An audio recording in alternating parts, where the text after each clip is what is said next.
Cet épisode commence avec Essé, qui est dans sa chambre avec Fazileh.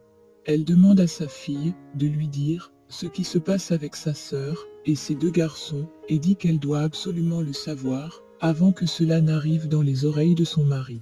Essé lui dit qu'elle n'est au courant de rien et sa mère insiste jusqu'à menacer de creuser ses yeux si elle ne le faisait pas. De son côté, Sinan dit à son frère qu'il ne devrait pas croire à cette folle et dit que ce qu'elle dit est faux. Nil est en colère et dit à Sinan qu'elle s'en fout si son frère la croit ou pas et dit que lui seul connaît la vérité et s'en va.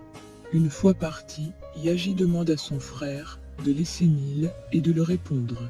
Sinan lui demande ce qui va se passer si Nil disait la vérité. De son côté, Essé dit à sa mère qu'elle a eu à discuter avec Yaji et celui-ci n'a rien dit et n'a pas aussi réfuté. Fazileh dit qu'elle le savait et dit qu'elle a vu cela de ses propres yeux. Essé demande à sa mère de ne pas dramatiser les choses et dit que l'amour de Yaji pour Hazan est inoffensif. Fazileh lui dit que l'amour inoffensif n'existe pas et Essé lui dit que sa sœur ne pourra pas accepter et a dit qu'elle ne pourrait jamais être en couple avec lui, même s'il était le dernier homme sur la terre. Fazileh lui dit qu'elle est sa sœur, mais elle ne connaît pas et dit que sa sœur est également amoureuse. Elle dit ensuite qu'elle ne permettra jamais que cela arrive et s'en va. Une fois dans sa chambre, elle dit que ces deux sont pas du même sang, mais sont des frères, et dit que cela est impossible. De son côté, Sinan dit à son frère qu'il ne devrait pas croire à la parole de Nil et lui dit qu'il ne devait pas le faire avoir des regrets d'avoir payé sa dette. Yaji est perdu et lui demande de quelle dette il parle et lui demande pourquoi il doit regretter. Sinan dit qu'il ne veut pas regretter de l'appeler frère et s'en va. Yaji le suit et lui demande des explications. Celui-ci ne dit rien et s'en va. Farah essaie de calmer Yaji et celui dit qu'il doit partir discuter avec son frère et lui demander les explications sur ce qu'il vient de dire.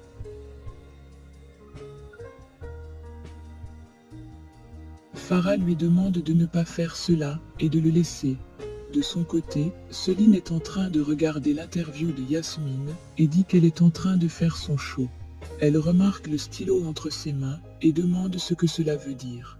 Gokhan, qui est avec elle au salon, lui demande d'arrêter cette vidéo et elle le fait. Puis, elle demande à Sucrier d'aller s'occuper ailleurs et se met à réfléchir sur le stylo.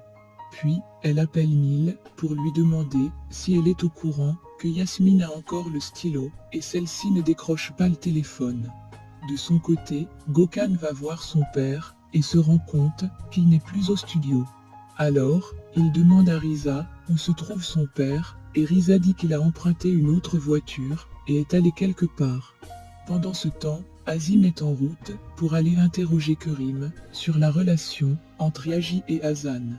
De son côté, Farah demande à Yaji s'il croit à la parole de Nil et celui-ci dit qu'il connaît bien son frère et dit qu'il a les yeux de coupable. Farah lui demande alors si la trahison de Sinan fait rendre la sienne légitime et Yaji lui dit qu'il ne veut pas trahir son frère et dit que ce dernier l'avait promis de ne jamais la blesser à nouveau et dit qu'il n'a pas tenu sa promesse. Farah lui demande s'il a lui-même tenu la promesse qu'il a faite sur la tombe de sa mère et lui dit de ne pas trop s'impliquer dans leur affaire et dit que si quelqu'un doit la blesser, c'est bien Sinan. Elle dit que s'ils continuent d'agir de la sorte, ils finiront par souffrir tous les trois. De son côté, Fazileh est à réfléchir dans sa chambre et Essé vient la voir. Essé lui dit qu'elle n'aurait pas dû lui dire cela et dit qu'elle est actuellement tourmentée. Fazileh lui demande d'aller voir sa fille et de la parler calmement. Elle dit ensuite qu'elle ne peut pas le faire et dit qu'elle risque d'oublier qu'elle est sa mère et la frapper. Elle demande Essé d'être sage et de ne surtout pas l'encourager. Essé dit qu'elle est partie la voir en journée et celle-ci a refusé de la recevoir et l'a chassée. Fazileh dit qu'elle est en train de mourir et dit qu'elle doit aller la voir et Essé s'en va. De son côté, Sinan va voir Hazan et finit par renoncer à le faire et s'en va. Essé vient la voir et Hazan refuse de l'ouvrir la porte. Essé lui dit qu'elle a intérêt à discuter avec elle si elle ne veut pas voir Azim devant elle. Entendant cela, Hazan est intrigué et ouvre la porte. De son côté, Gökhan est au bar complètement saoul, en train de revoir la vidéo de Yasmine. Puis, il dit qu'il est pathétique, car il n'arrive pas à se séparer de Yasmine. Puis, il tombe, fait également tomber son portefeuille et les clés de sa voiture, entre dans un taxi et s'en va. De son côté, Azim arrive dans la planque de Kerim et celle-ci lui demande s'il est venu se venger et lui demande s'il va également laisser son fils sans mère. Azim lui demande de se taire et lui demande de lui parler de la relation entre Yaji et Hazan. Il lui demande de lui dire ce qu'elle a vu et ce qu'elle a entendu. Kerim lui dit que son fils est un traître et voulait planter le couteau dans le dos de son frère et dit qu'il fallait le voir au cimetière. Elle dit qu'il n'a pas hésité à entrer dans la tombe et à creuser le sol avec ses doigts pour faire sortir la fille sans même couvrir ses arrières. Elle dit ensuite qu'il n'a pas appelé la police et a risqué sa vie pour la copine de son frère. Elle dit que cela ne peut pas se faire et dit qu'il n'a même pas un peu d'amour pour son frère comme il a pour cette femme. Elle dit alors que son fils Yaji est amoureux et dit qu'elle sait que Azim sait que cela est mal, mais il va finir par prendre son parti car celui-ci est de son sang. Azim sort de la maison et demande à ses gardes de ne pas la laisser sortir et s'en va.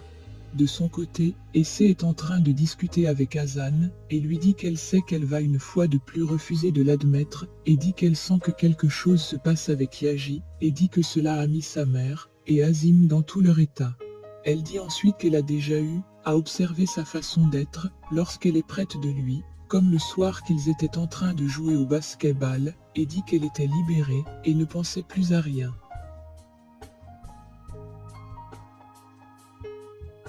Hazan est étonné et dit qu'ils ont fini par retrouver le monstre et elle les a tout raconté. Elle dit ensuite que cela est la faute de son cœur et Essé dit qu'elle le reconnaît enfin. Elle dit à Essé qu'elle s'est fait trahir par son cœur et dit que cet amour est impossible. Elle dit qu'elle est tombée amoureuse du frère de l'homme qu'elle arrête par la main et dit que cela est une grave trahison pour sa mémoire, pour ses rêves et pour son orgueil. Hazan dit ensuite qu'elle avait dit qu'elle ne peut jamais être avec lui, même s'il était le dernier homme sur la terre, et dit qu'elle va respecter cela, même si elle se fait trahir par son cœur, qui a réussi à tout pardonner, ce que Yaji lui a fait. De son côté, Yaji est en salle de sport et court sur un tapis. De son côté, Essé dit à sa sœur que cet amour n'est peut-être pas impossible, et Hazan dit qu'elle s'en fout de ce qu'elle dit, et dit qu'elle s'en fout également de son cœur, et dit qu'elle ne va blesser personne. Hazan dit ensuite que Yaji n'est pas au courant de ce qui se passe, et dit qu'il lui cracherait au visage s'il apprenait cela, avec l'amour qu'il porte pour sa copine Farah, au point d'en parler sur la tombe de sa mère. Essé lui demande ce qu'elle ferait si Yaji lui aussi ressentait la même chose qu'elle. Pendant ce temps, Yaji est toujours en train de courir en salle de sport et est en train de réfléchir. Sinan vient le voir et ils se mettent à discuter. Sinan dit à son frère qu'il est désolé et dit qu'il ne pensait pas ce qu'il a dit.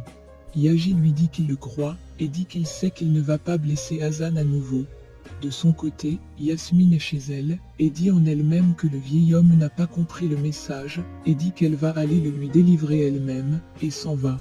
De son côté, Azim arrive dans l'immeuble de ses fils et les voit à l'accueil. Il repense à ce que Kerim lui a dit sur le fait qu'il choisira toujours son sang dans cette affaire et veut s'en aller. Yaji le voit et l'appelle. Ils disent qu'ils ne savaient pas qu'il devait venir et demandent s'il est venu les voir.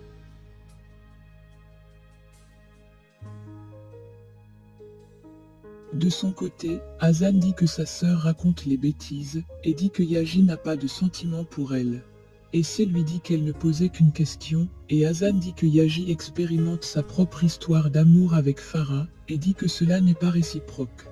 Essé la prend dans ses bras et dit qu'elle sera toujours de son côté et également du côté de son cœur et s'en va. Une fois partie, Hazan dit qu'elle a brisé son cœur et ne brisera pas un autre. Pendant ce temps, Yaji demande à son père s'il va bien et il dit qu'il est juste un peu fatigué et dit qu'il a été sur le site de construction toute la journée. Il dit ensuite qu'il va discuter avec eux demain et Essé vient à leur rencontre. Sinan dit alors qu'il voit pourquoi son père est là et dit qu'il est venu pour sa femme et ils s'en vont. Une fois parti, Essé reçoit un appel de sa mère et dit à Azim que sa mère est inquiète pour elle. Il dit qu'elle ment, et dit que sa mère est inquiète pour sa sœur, et dit que c'est pourquoi elle l'a envoyé la voir. Il dit ensuite que sa mère va attendre, et dit qu'ils doivent d'abord discuter.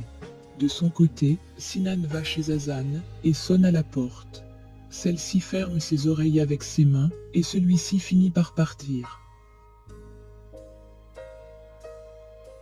C'est déjà terminé pour cet épisode de votre série préférée, Madame Fazilet et ses filles.